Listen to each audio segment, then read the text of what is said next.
a CEO are both remarkable achievements, but how about doing both, age just 14? Caleb Maddix has done just that. How'd you get into entrepreneurship when most kids are like worried about girls and getting a good grade in their science class? You're hustling out, traveling the world. That's not normal. I am a 14-year-old entrepreneur. I'm the CEO of a six-figure a year earning company. Friends were saying, hey, is this your younger brother? I'm a guy that's speaking across the world with people like Darren Hardy, Cardone, Gary Vaynerchuk, Brian Tracy, and many more.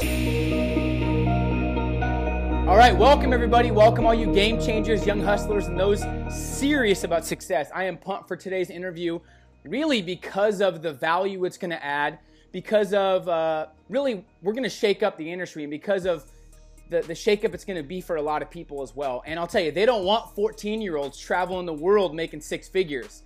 So what's Caleb doing? He's traveling the world making six figures. Caleb's an author, public speaker, entrepreneur on the rise. He's the founder and CEO of Kids for Success, and he's now the author of Keys to Success for Kids, and he's just 14 years old. So I'm excited, man. I'm excited to dive in about how you got started. Obviously, you don't have too crazy of a past because you're 14, but I'm sure you have some very valuable takeaways and keys that you've learned that have really shaped you to who you are today. So how did we hook up, man? I think we saw each other online. Yeah, I mean, I've been watching you for a while. I think the first ever interview I seen was your interview with Cardone. Oh, cool. And ever since then, I've just, followed you on Instagram, been checking that out. I reached out to you, and it kind of just unfolded from there. So it's really cool to make this connection. You know what's funny is I had 3 or 4 people, and then some of my friends were saying, hey, is this your younger brother? like this guy is like a young you. And I was like, after 3 or 4 times, I'm like, I have to see what they're talking about. And I was like, wow, this guy's just as energetic as I am. And there's few people that are as crazy and hyper and energetic as I am. So it's good to finally connect. And the number one focus, I think, for both of us, Caleb, is to add as much value to the audience, yours and mine, as humanly possible. Is that kind of your focus too? 100%. I mean, that's really what I'm all about. That's why I do my Facebook Lives, my Facebook videos, my Snapchats, my Instagram. That's why I'm doing all this, is just so I can provide as much value as possible. So to be able to do this with your audience, jamming out, both of our enthusiasm is out of the roof. So it's going to be really fun to see what we can do and how many people we can help. I love it, man. So we're similar. I got into entrepreneurship when I was about 15 years old, and it was because I couldn't stand hard labor. So we might have got in different reasons, but I couldn't stand hard labor. I couldn't stand watching my friends work 8 hours in a day and make $60 when I could make 90 something in 1 hour on eBay. So I got introduced to eBay. So how'd you get into entrepreneurship when most kids are like worried about girls and getting a good grade in their science class? You're hustling out, traveling the world. That's not normal. So can you simplify how you got into it? Which, by the way, that's the greatest compliment I can ever get, that it's not normal. I never want to be normal, so I love that. So my story's a little bit different. I wasn't necessarily like, oh, I never want to work a job, anything like that. It's really, I got into it to impact people. So really why I wanted to impact people even at the age of 8 years old. So I played baseball whenever I was younger, and I was always the shortest kid on the team. And so that made me, but I wanted to play professional baseball, yet I was the shortest, I was the worst. So I had to outwork every single person. So I practiced every single day, 6-7 hours a day. As soon as I came home from school, I was hitting, I was fielding, I was studying, I was reading. I had a lot of passion for life, and my work ethic was extreme, and I knew exactly where I wanted to be. But my dad was actually a speaker whenever I was younger, so we would travel the world. I got to meet different kids.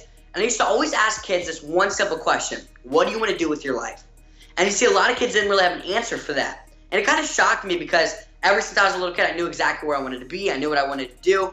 So I started talking back and forth with some kids, talking to them about, like setting up goals, reading, personal growth, meeting different people, networking. I talked to all these different kids, and it turned out that these kids started to get some results. And I really started to like it. So after that, I decided to speak on, I asked my dad if I could speak before him for 5 minutes. I cried beforehand because I got really nervous. So I pushed there. I was like 8 years old. I did my first speech. I started pushing out YouTube videos at 8 years old. I wrote my first book at 12. Started my first company actually at 10. And then my first real official company at probably 12 or 13. And then ever since then, it's just been crazy. So let's go back. I want to go back. Because here's something I've learned too, and from your Grant interview and me and you connecting the last month or two. So you told your dad what you wanted to be, okay? And your dad's developed. He already has success and results, which you're fortunate. A lot of kids don't have that. But here's the thing that I see that's different. You told your dad what you wanted to be, whether it's the best shortstop, go to the MLB, whether it's be a speaker. And instead of him saying, oh, you can do anything, he's like, show up at 6 a.m. and I'll show you exactly how to do it. I'll show you how to sacrifice. So most kids, their parents go, oh, you can do anything. Or they put their limitations on them and say, you can't do anything. Why do you think you could be an astronaut when I only have a 9 to 5? What makes you think you're different? Exactly. Instead of that, he actually said, Caleb, if you're actually serious, show up at 6 a.m. and I'll show you how to be the best. Was that a big game changer for you that he actually showed you what it took versus told you? Incredible. I mean, listen, first of all, I'm one of the most blessed kids on the planet to have the dad that I have. He's unbelievable. And that was a huge game changer for me because like you said, a lot of parents, if their kids said, hey, I want to play professional baseball, they would say, A, no, you can't do that. Yep. You're thinking too big. Or B, they would say, yeah, you can do that. You're dreaming big. But my dad took the third route, which was actually believe in me, but also pushed me to work hard too. Because he knew that it wasn't just going to be me dreaming really hard, crossing my fingers to make it and to have success, but he knew that it was actually going to take work. So that the exact day that I told him that, I wanted to play professional baseball, the next day I heard pots and pans at 6 a.m. He took me to a baseball field, sat me down, and it was actually drizzling pretty bad rain, so the field was kind of soaked. And he told me, hey, do you still want to play professional baseball? I said, yes, I do. We got to work, and we've been working ever since, getting stuff done. I love it, man. It's just because I did that with my sales team too. It's like every person on earth, their favorite thing to do, Caleb, is talk a lot. And a lot of people talk so much because they make up for their lack of action or their insecurity. So they're just talking. I'm going to be the best. I'm going to break records. And I used to have kids say, I want to break your sales record. I said, yeah, I know. And I want 5 private jets. It doesn't matter what you want. It's what you're willing to hustle for and sacrifice. So I would tell, let's say 10 people wanted to break the record. I would say, if you're serious, show up in the morning for Champions Club, and I'll teach you exactly how to do it. Be here at 6 a.m. How many out of the 10 you think showed up? I mean, what, 1, 2? Probably 1 or 2, almost every time. So, and the other kids came not with results, but with an excuse. So that morning, you came ready to get results, and that's spilled into every other area of your life. I like that. So really, that's where you started, where you saw it took sacrifice. Right? Well, I mean, listen, you don't deserve what you desire, you deserve what you do. And that's the motto that I live by. A lot of people think, because like law of attraction, oh my gosh, like I'm going to sit here and I'm going to put it out there and I'm going to get a private jet and I'm going to get this home and this home. And I believe in the law of attraction. That's great. But the law of attraction doesn't work without the law of action. And I think a lot of people get those two mixed up. You can dream for it, but really dreaming is just so you know the actions you need to take. That's what the law of attraction really is. So if you're not taking action, I have no pity for you that you're not having success. And the secret, the law of attraction, almost all of that stuff doesn't anywhere in there talk about execution, which is scary to me. People are all pumped about it. So a lot of parents, I'm just going to dive in. A lot of parents I know and that I grew up with are really, their number one thing they're pushing to their kids is get straight A's, get good grades, work hard, be a follower, go to college, so they can put their little bumper sticker on the back of their car to say their kid goes to a perfect school so they can fulfill their need, not their kids. What do you think of, I don't know if you're in school getting good grades or you're kind of like done with that. What is your take on the traditional go to school, get good grades, memorize things, don't get out of place, and listen to your authorities, follow what you're told, and then get a job? Like, what's your take on that mindset? That's a great question, and I know it's controversial, but I don't mind being controversial. That's who I am, right? Let's just be real so we can give real value. That's it.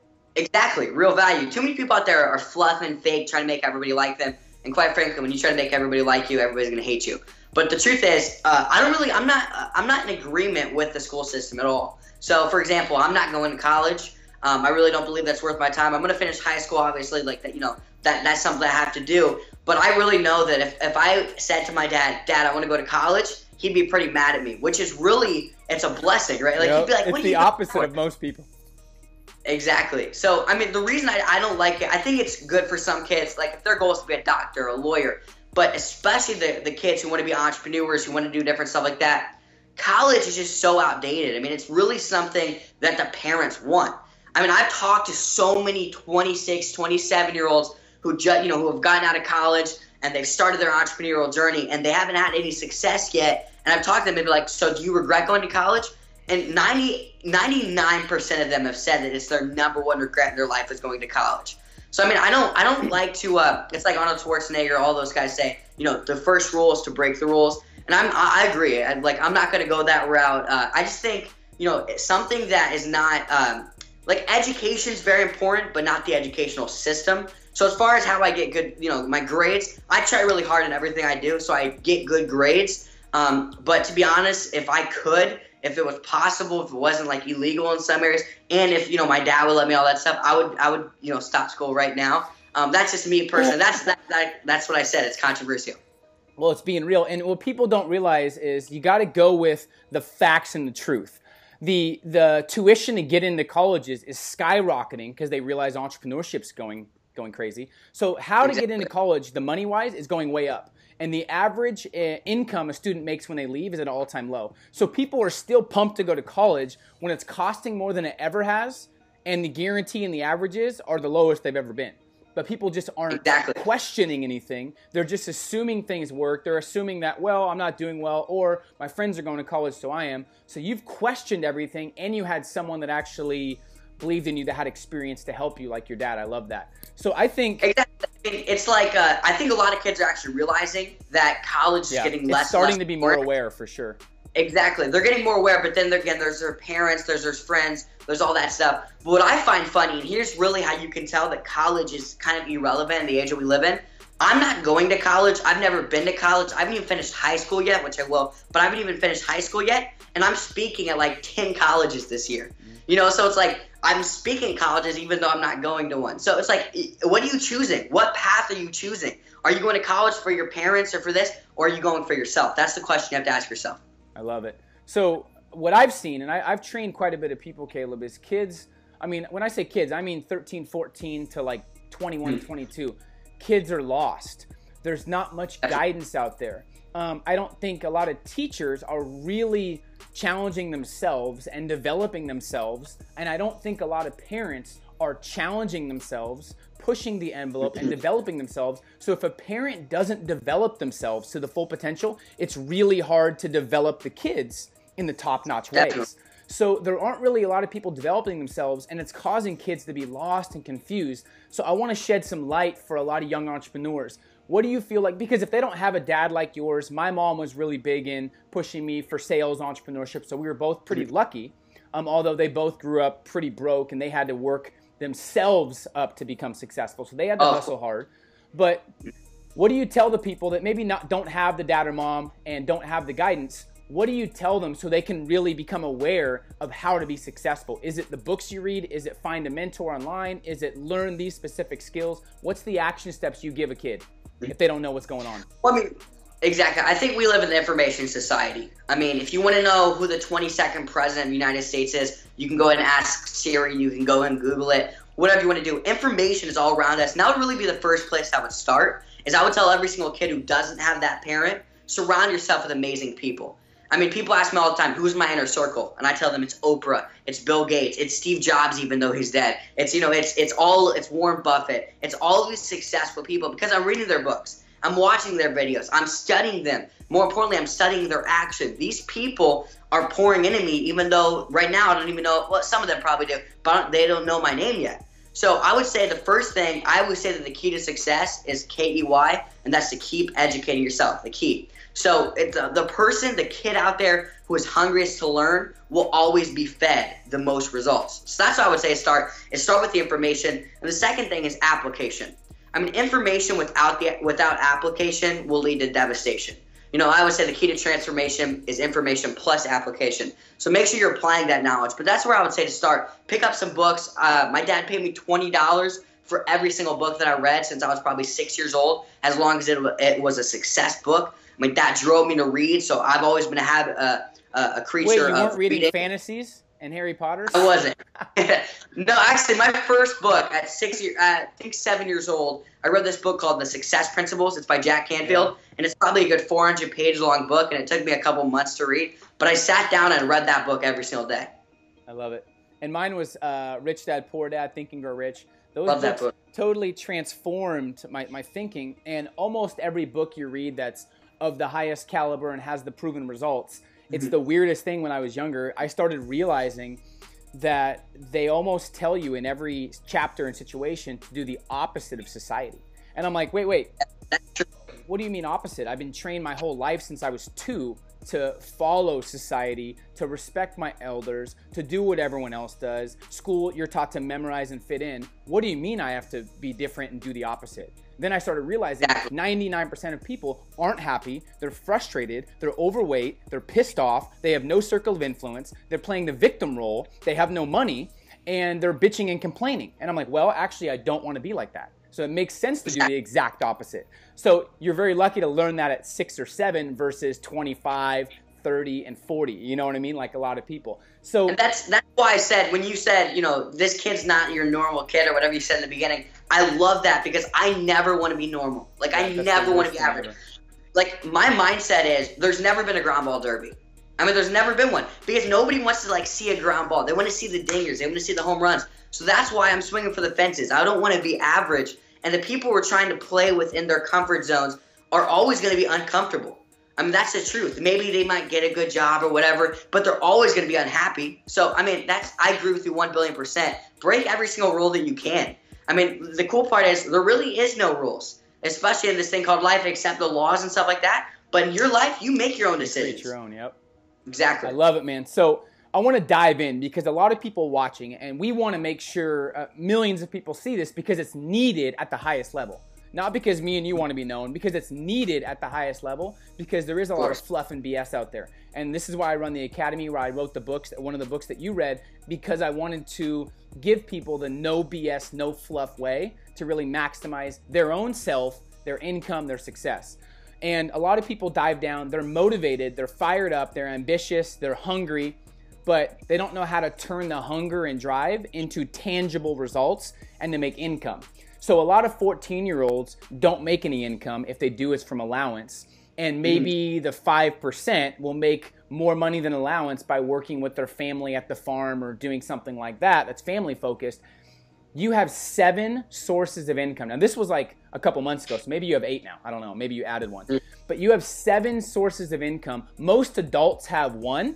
And there's even some people that are 40 or 50 that are broke. And you have 7 and you're 14. So that's something's very strange about that, right? So people listening like, wait, is this even the new economy? A 14-year-old had 7 sources of income and my dad has no money? There's a problem here. And I'm not saying, by the way, the person that has no money or dead broke, they're bad people. Don't take it personal. That's irrelevant. They just haven't learned the skills on how to make sure they attract money and add value to the marketplace. So let's dive in. If someone wants to start making money, right? By the way, how many income sources did your dad have when you were growing up? Just one, or did he have a couple? Just curious. I think he had a couple different. So it was already kind of, you knew you wanted to have a couple. So talk about a couple of those income sources, and then let's dive in on teaching people how to really make money as an entrepreneur, or even giving them some ideas so they can have some tangible results. Yeah, definitely. I mean, listen, there's so much.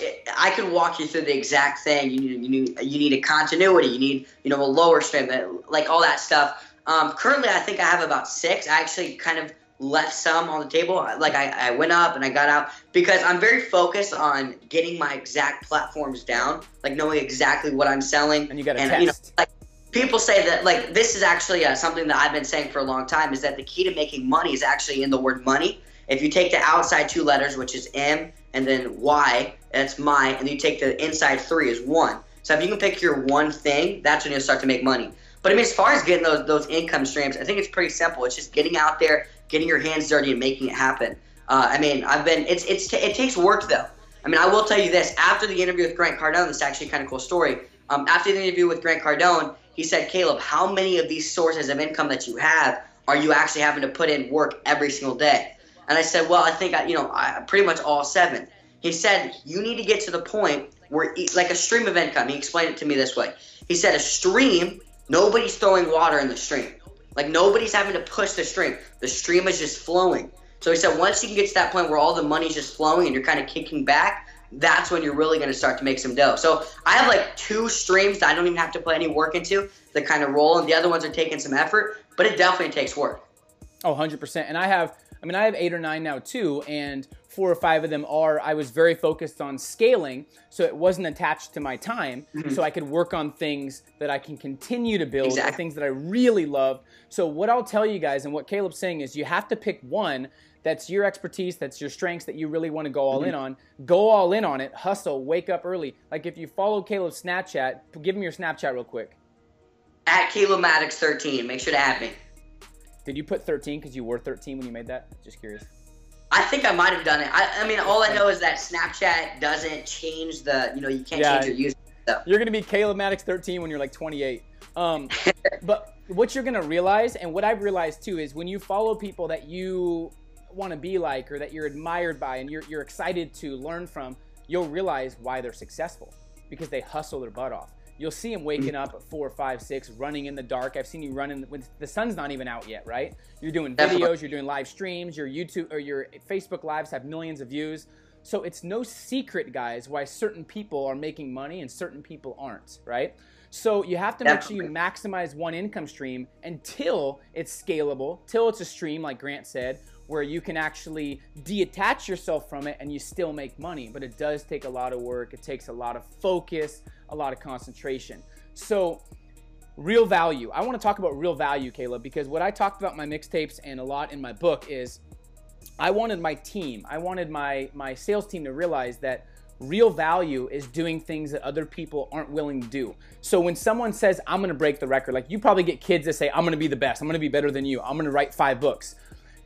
When did you start talking when you were a kid? You started talking when you were 2, right? So technically anybody in the world that can talk can say the same thing as you, which means there's no value.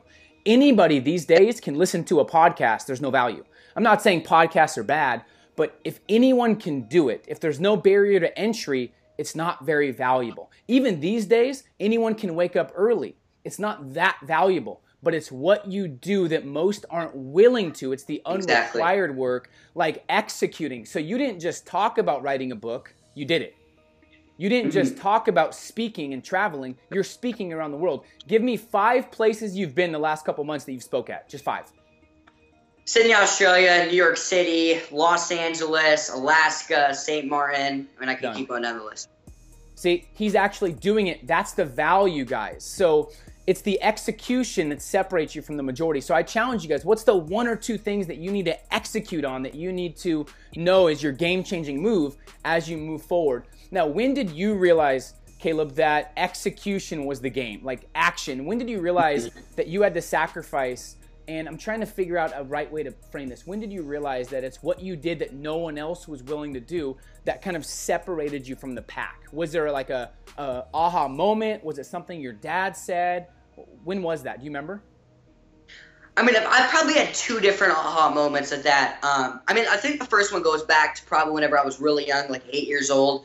And I made up my mind I wanted to play professional baseball. And the next day, my dad woke me up at 6 a.m. I think it really started there because I realized, oh man, like this is actually going to take work. Like I can't just talk about becoming it. I have to actually do it. So that was really a really big aha moment for me because my dad taught me that lesson of you can say stuff all you want, but it's really what you do. And I love what you said about, all talk, no action. It's all about the action. I really believe that. So many people are talking so loud your actions speak so loud that we can't even hear you talking. I mean, that's the quote that I've seen all over Instagram, and I agree with that. The second aha moment was actually probably a couple months ago because I set up a goal to become a millionaire this year. So I sat down and I said, man, I want to become a millionaire this year. And I had all these ideas and how I was going to do it. And I knew I kind of had a plan mapped out. I knew the amount of hours it was going to take. I knew who I had to reach out to. And I started doing some work. I did all the social media stuff. That was great. And it worked really well for me. But then like a month down the road, I realized that I hadn't made more than probably, I think it was like 15 grand that month, which was great. But I did the math and I said, if I make 15 grand a month, that's not going to make me or it's not going to make me $1 million this year. You're going to make 83 grand. Exactly, right? Yeah. So I had to realize that, okay, if I want this real goal, if I actually want to become a millionaire, because I mentioned it in Forbes, I mentioned it in Huffington Post, I mentioned it on interviews with all these people, I put it out there, but I said it's not just about me putting it out there, it's about what I'm actually doing. So I realized that the execution really is the game. That's really what it's about. And I started to do it, and I've made bank since then. I've met so many different people. Everything's been going good, and I'm definitely on track to make $1 million this year. I just signed a deal with Kevin Harrington from Shark Tank. He's an investor in my company, so there's all that as well. But I think execution is all that matters. Hold on. So I want to go back and pinpoint this. So you were saying you were putting it out there. You were telling everybody. You were on Forbes, and you were getting out there, getting known. But at some point, your money wasn't changing because you were just talking about it. So are you saying your breakthrough was realizing, shoot, I'm talking about it, but my income's not changing. I got to get to execution. Was that the breakthrough? 100%. I love it, man. So what are some things people have said to you that really don't understand what you do? Maybe other students, maybe teachers, parents, or those in society that don't get your hustle. What are some things you've gotten? Because people see your success, and I bet you they're guessing, Caleb, that every single person that ever comes across you or meets you is like, great job, man, I'm proud of you, 14, that's awesome. So tell me some things that people have said to you that don't understand how different you are. I would go out to say that I don't know if there's more than 2 people on this who's watching this show right now, this interview, who have more criticism than me. Like, I truly believe that. I get so much criticism. I get messages from people telling me to die, to commit suicide, they're like, go jump off of a bridge. They're saying that, I'm stupid, all this crazy stuff. But like the number one thing that I get is you're just 14. What do you know? Or I get stuff like, just be a kid. I get stuff like you were born with a silver spoon in your mouth. All of this different stuff comes my way, but I don't let it get to me. And what is there any that really stuck out that kind of frustrated you because all you're doing is trying to be a voice of a generation and help kids not have regret and help them really thrive? Is there any that kind of, because this is what I want to get at, because a lot of kids are getting this. A lot of kids that want to be like you and want to be like me and Grant Cardone and Gary Vee and these people, they're getting it so much that instead of saying whatever and realizing it's their reflection of their insecurities talking to you and their hate, they give up. And then you see them working at the mall, right? Not that that's bad, but they give up on their dreams, right? So what do you tell those people? And what are some that stood out to you that really are like, wow, that's kind of harsh, but you still rubbed it off? What are the ones that stuck out? To be honest, I don't really struggle with it all that much. I'm really big with that, I could go on for this with hours about criticism because I get so much of it, but there's not really any criticism that I get that I've ever thought about for more than a minute. And the reason why is I realized that if somebody, first of all, truly knew me, they wouldn't say this stuff. It's like people who say, you have a silver spoon in their mouth. They don't know that a year ago to this, like a year and a month ago, me and my dad had $7 in our bank. So they don't understand that. They don't understand, all the stuff I've been through. Of course not. So that doesn't make me mad. People who say you're just 14. Most of those people don't know that I've been in Forbes, having a post. I made over $100,000, spoken with all these people, all viral videos, all this stuff. But you've been in it 8 years as well. Not just 14. You've been in it 8 years. They don't realize that too. They don't realize that either. That's exactly. But the reason that stuff doesn't bother me is because every time that I get criticism, I always act like I'm a mirror, like just basically reflecting them. So like whenever they say criticism, it says more about them than it really does about me. I've rarely had any critics have a better resume than me. That's kind of the motto that I live by. So that's what I think. People who have given up on their dreams are always going to try to help, are always going to try to get you to give up on yours. So that's why it doesn't really bother me, is I understand this criticism isn't about me as much as it's about them. And like I get so much for every one message that I get about go kill yourself. I also get one that says, I didn't kill myself because I watched one of your videos. So I'm not going to give up doing these videos, doing all this stuff, and have somebody else commit suicide because of the fact that somebody told me to commit suicide. You see, that's a mindset that I have. I love it. And here's what I'll tell you, too, from my experience. You will never, in your years on this earth, meet a successful hater. I have yet to meet a successful hater. That's so true. I'm not joking. In 15, 20 years, I've never met a successful hater. I've met bitter haters or ones that really don't like the place they're at. Maybe they're frustrated. Maybe they hate their boss. But you're right. It's a reflection of them. And like DJ Khaled says, there's always stay away from they, right? Stay away from the people that don't really believe in what you're all about. You know what I mean? So I'm glad that you really hit on that, because there is kids that are different. It's scary because in school, when you speak out or you're different and you want to differentiate yourself from the crowd and lead the majority versus be the majority, instantly people feel insecure around you. They're like, wait, you're going to be different? No, I'm going to pull you back to my level, right? So it's good to tell these kids that they're only hating on you because you're doing big things, right? They're not going to hate on average people. So I like that you said that. Let me put it this way. By the way, I agree with everything you said. I love the part about stay away from they. I love DJ Khaled.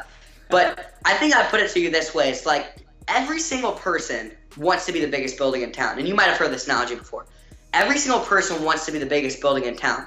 But there's two ways that they do this. The first one is they try to tear all the other big buildings down. And the second one is they build themselves up. So the people who are trying to tear you down, it's only because they see that you're having more success than them. It's only because they see that you're succeeding and you're not like them. You're not on their level. So when they're tearing you down, they're really just trying to get you on their level. So if you don't let it get to you, you can still be the tallest building in town. Just keep building yours. That's the best way to get to the top, is not by tearing everybody else down, but by building yourself up. And that's what I live by. That's the motto that I have, and that's the analogy that I think about every single day. So a lot of people want to relate to millennials, me, Gen Z, you. A lot of parents and teachers want to really get through it. I mean, I'm telling you, there is some very, very developed and genuine teachers. So when I say a lot of teachers undeveloped, I'm talking about the ones that literally aren't developed. They don't give a shit. They're just making a salary. So I'm being serious. I'm not saying teachers are good, teachers are bad.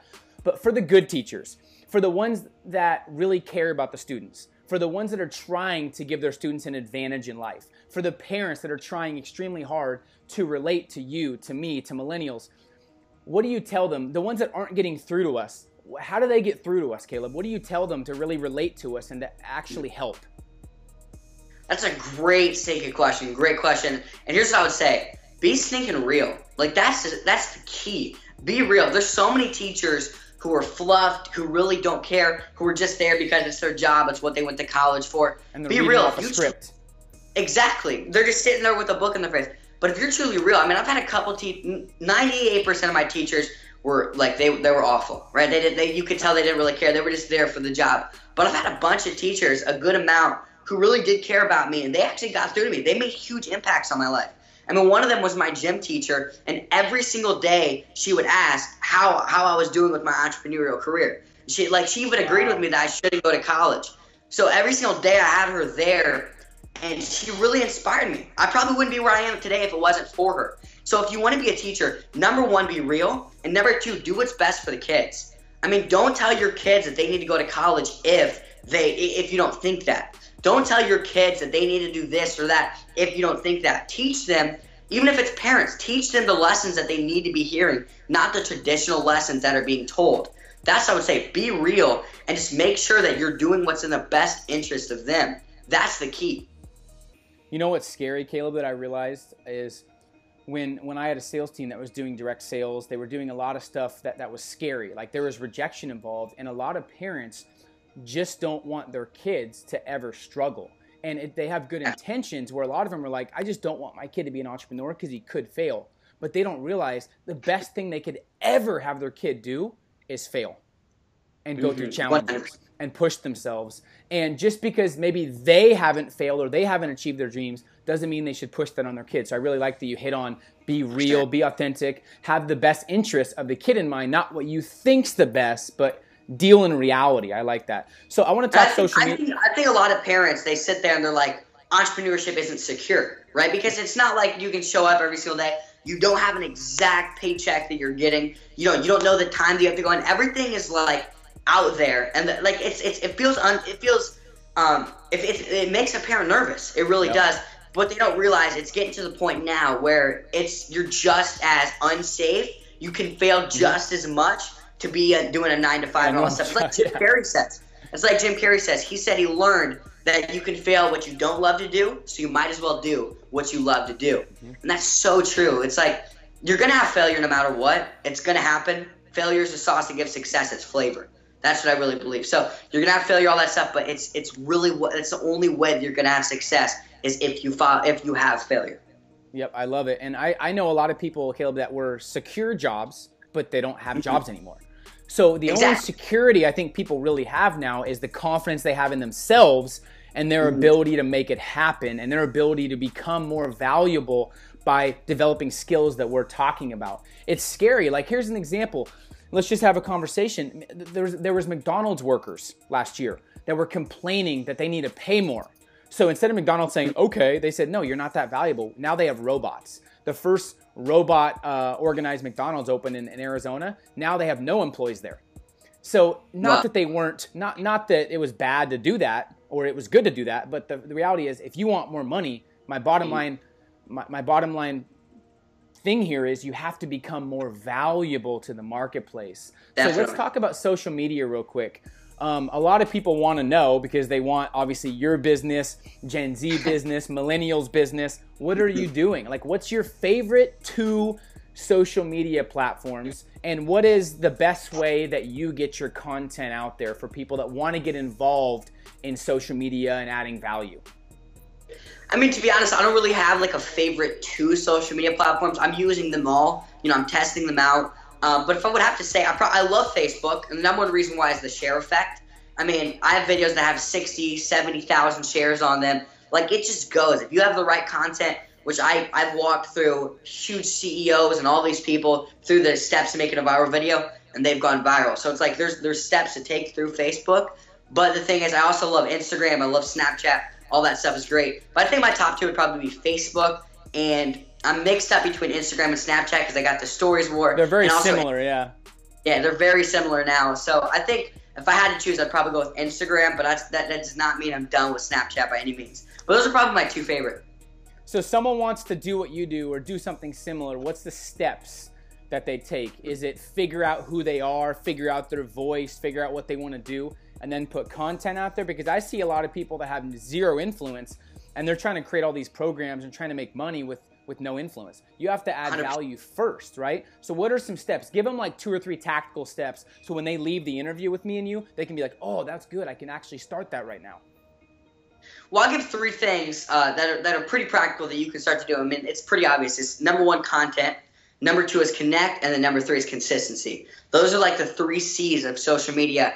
Is you got to first of all push out content. I know so many people who they want to have success on social media, yet their videos stink. Everything that they're putting out, their photos, all their quotes, they're all messed up. The content isn't good. So that would be the first thing I'd say. Number 2 is connect. I think people undervalue the amount of power you have when you're commenting with people.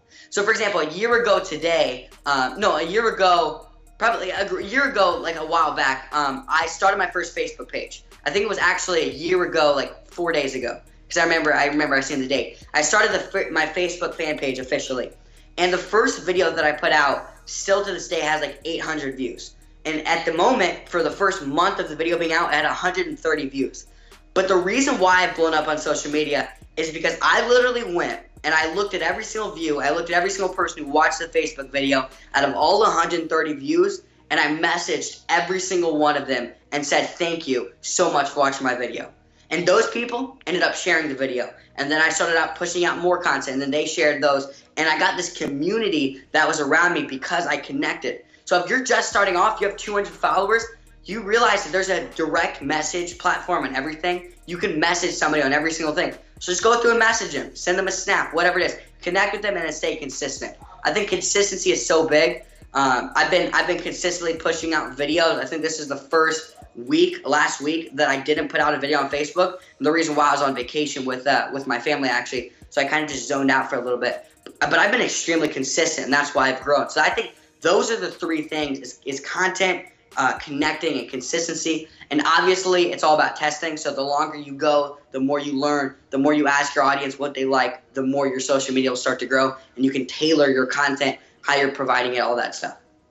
I love it, and I want to share this with you guys as well, because I get a lot of people, our team gets a lot of people reaching out, wanting to do interviews, wanting us to share the interviews with the 100,000+ email list and all the people we impact. One of the reasons I agreed, A, because you are consistent, B, because you have a message that resonates with people, but it's fully you and you're authentic, and C, you might not know this, you're big on family. People might see you hustling. Family's first for you as it is for me. So a lot of times there's entrepreneurs that I don't follow anymore, Caleb, because they might be worth 100 million, but family's 5th. right? And they're making millions, but they've divorced 4 times. They have no family. You know what I mean? So being a world-class human being, which you'll realize, you might already realize it at your age, but the biggest thing that I think should be a focus for people is, number 1, be a world-class person. Be a world-class human being. So when you talked about family first, I'm like, this is definitely the right person to get on an interview and to really share value. So I appreciate that. So let's end with this. I'm gonna let me throw in a quick thing real quick. It comes back to 4 areas. Your life comes back to 4 areas: physical, financial, relational, and spiritual. And a lot of people, they follow people because they're successful financially, some because of spiritually, some relationally, some physically. But I try to look for people who have all of those areas intact, because that's what it's about. When people hear me say hustle, I think they misinterpret the fact that I think hustling is still spending time with my dad, rollerblading and doing business meetings and all that stuff with him. I think hustling is working out. I think hustling is meditating and doing, personal growth, all that stuff. It comes back to those 4 areas. And if you were doing those 4 areas, you're being productive. But it comes back to all of those. You have to have all of those intact. Let's go deep as we can. Look at Robin Williams. The guy had all the money you could ask for, all the fame. He's successful financially. But I know for a fact the reason that he decided to take his life is because one of those 3 areas, the other 3 areas, which is physical, relational, and spiritual, was out of whack. The only reason that people were unhappy is because one of those areas is out of whack. So make it every single day I do actions that make all 4 areas succeed. And that's kind of the focus. And what I'm realizing too, because I studied Robin Williams, is he was so busy making everyone else laugh and pleasing everybody else that he forgot to please himself. And so I challenge people, the only way to really impact people, you have to put you first. You have to maximize who you are and know yourself, and then you can impact other people as well. And I'll end with this, and I want to give you some quotes, and I want to get your feedback on it. But people always used to ask, how do you motivate your brother, your friend, your mom, your uncle, your boyfriend, girlfriend?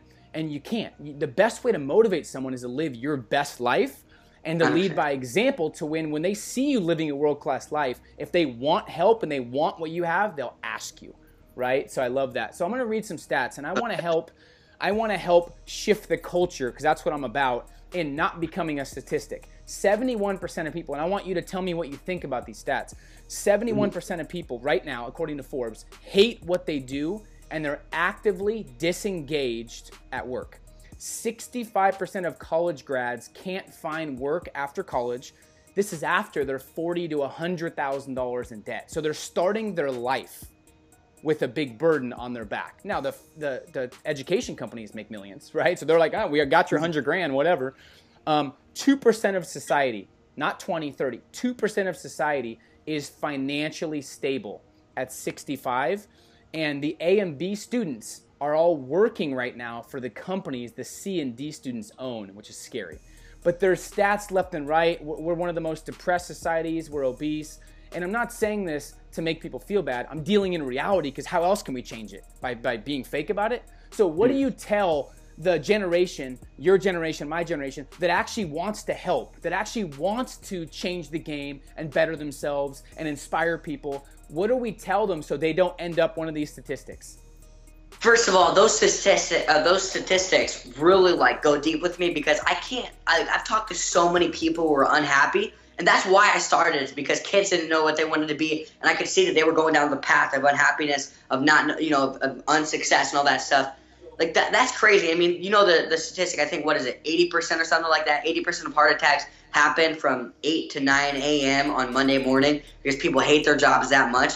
Like, that's unbelievable. So here would be my advice to every single person.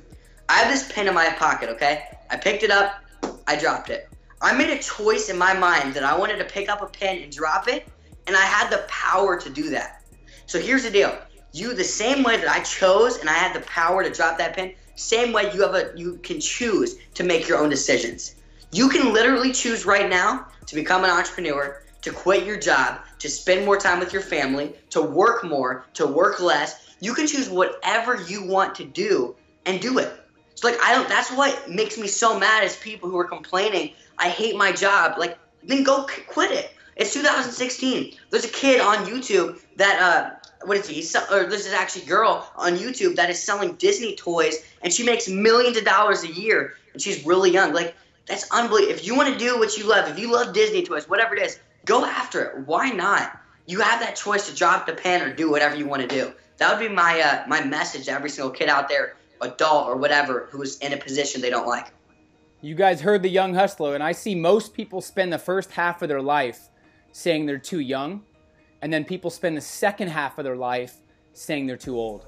Don't be like most people. I tell you, right now matters more than ever before. Not next week, not tomorrow, right now. What you guys do right after this video. What you do, are you going to go watch TV? Are you going to call someone that doubts you? Are you going to go do something that's tension relieving? Or are you going to do something goal achieving? Write down your goals, really write down your vision, get it on one page, and go hustle hard. It matters what you do right now. So I appreciate you, man. Where can they follow you? Let's exchange social media. They can follow me on Ambition23 on Snapchat. You're Caleb Maddix 13. Instagram is Caleb Maddix, right?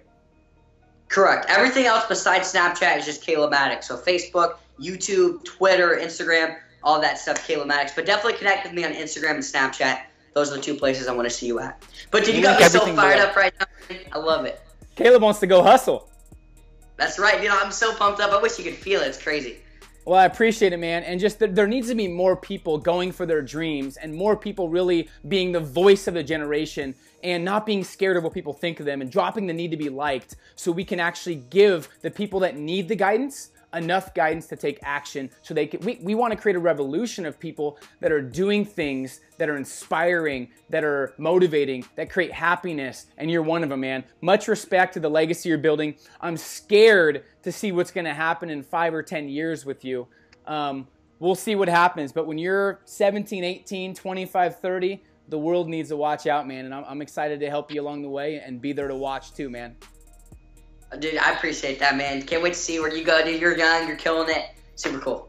Appreciate it, man. We'll talk soon.